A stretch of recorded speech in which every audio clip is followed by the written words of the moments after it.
जय श्री राधे कृष्णा। संकल्प लिए शनिवार व्रत पूर्ण होने के बाद जातक के मन में यह जरूर आता है कि शनिवार व्रत का उद्यापन कैसे करें। तो आप जान गए होंगे कि इस वीडियो में हम आपको शनिवार व्रत के उद्यापन की विधि और उसमें क्या सामग्री चाहिए सब कुछ आपको इस वीडियो में बताएंगे। व्रत पूरे होने के अगले शनिवार को भगवान शनि की अंतिम पूजा की जाती है, जिसे उद्यापन पूजा कहा जाता है। इस पूजा में हम अपनी सामर्थ्य के अनुसार दान पुण्य करते हैं और शनिदेव से प्रार्थना करते हैं कि अगर हमने आपकी पूजा पाठ और व्रत विधि में अगर कोई गलती की है, अनजाने में हमारे से कोई गलती हो गई है, तो हमें क्षमा करें। आपकी कृपा दृष्टि हमेशा हम पर बनाए रखें और हमारी मनोकामना पूर्ण करें। किसी भी व्रत के उद्यापन की पूजा सामान्य पूजा से थोड़ी अलग होती है, क्योंकि यह उस व्रत की अंतिम पूजा होती है। इस पूजा में सामान्यतः दान पुण्य और ब्राह्मणों आदि को खाना खिलाया जाता है, इसीलिए इसमें सामान्य पूजा से अधिक सामग्री की आवश्यकता होती है।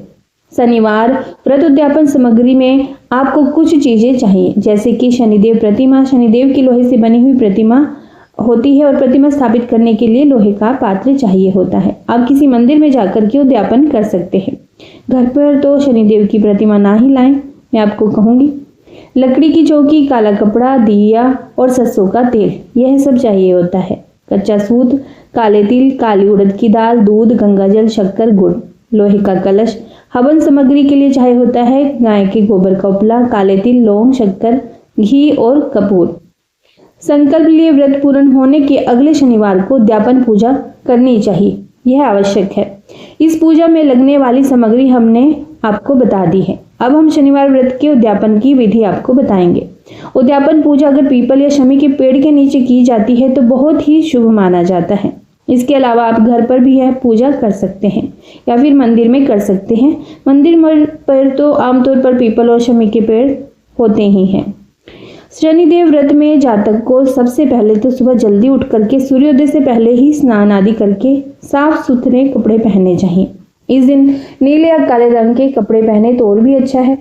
लोहे स्टील के लोटे में थोड़ा गंगा जल, यानी कि आप स्टील का लोटा लें, उसमें कहते ही हैं कि लोहे का भी मिश्रण होता है, तो उसमें पहले थोड़ा गंगा जल डाल लें। दूध, शक्कर, काला तिल और काली उड़द की दाल डाल लें और अपने साथ जो आप कच्चा सूत जरूर लिया हुआ है आपने, वो ले ले। ध्यान रहे कि कच्चा सूत कम से कम इतना होना चाहिए कि वह 7 बार पीपल के पेड़ के तने पर लपेटा जा सके।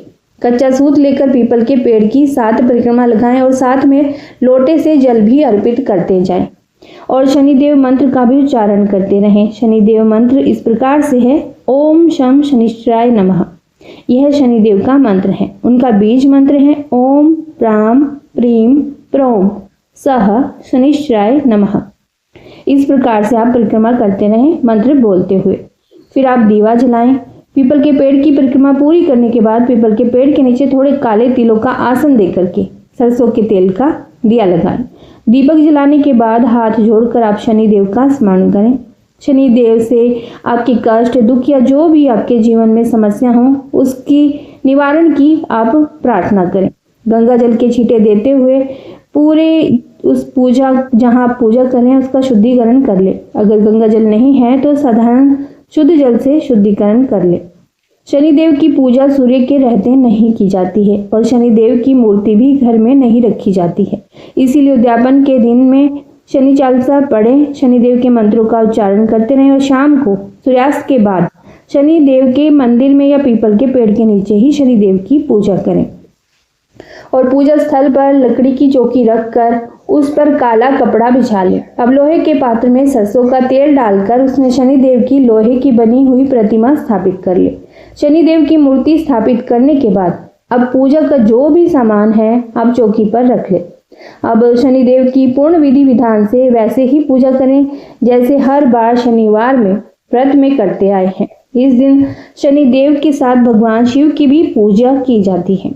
आसन पर बैठकर सबसे पहले गंगा जल से पूजा सामग्री और अपने आप का यानी कि स्वयं का शुद्धिकरण कर ले। अब शनिदेव को काला कपड़ा भेंट कर दें और जो भी भेंट की वस्तुएं जैसे कि शमी का फूल, काला तिल, काली उड़द की दाल, सरसों का तेल, यह सब चीजें चढ़ाएं। अब सरसों के तेल का दीपक लगाकर धूप अगरबत्ती दिखाएं और आरती करें। अब शनि चालीसा पढ़ें और आपने जो भी प्रसाद में जो सामग्री बनाई है वो शनिदेव को अर्पित करें और पूर्ण श्रद्धा भाव से शनिवार व्रत कथा को सुने या फिर पढ़ें। अगर संभव हो तो ब्राह्मण को बुला करके हवन करवा लें। अगर आप ब्राह्मण को नहीं बुला सकते तो खुद भी आप छोटा सा हवन कर सकते हैं। जो भी आपको हवन सामग्री मिलाकर शनिदेव का मंत्र बोलते हुए कम से कम 108 बार हवन में आहुति डालनी है।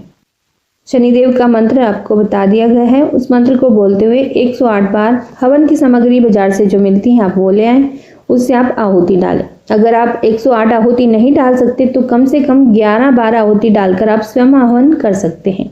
तो सबसे पहले आहुति गणेश जी की डालें।